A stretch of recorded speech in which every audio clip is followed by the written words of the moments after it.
Welcome to Man Does Tech, where I solve the problems you didn't even know you had. You begin by clarifying why you need the clip and how long it must be. Identify clean time codes and capture settings because quality affects fair use analysis and viewer comprehension.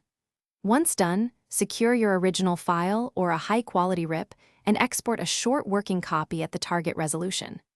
Make sure to log metadata, title, year, timestamps, so you can justify usage later. This record helps if you need to claim commentary or educational intent. You now edit with intent. Cut only what supports your argument and avoid gratuitous extra footage.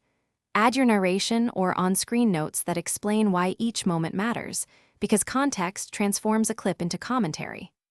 Once done, balance audio levels and match visual color so the inserted clip reads naturally in your project. Make sure not to distort or remove key dialogue that changes meaning. Preserving context strengthens both clarity and defensibility of use. You finish by exporting platform-ready files and embedding clear attribution so viewers see the source.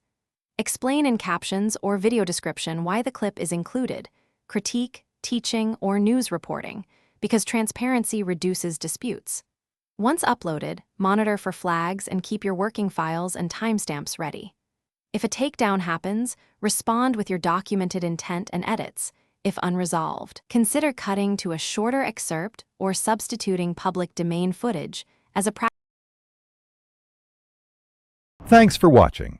If you found this helpful, don't forget to like and subscribe.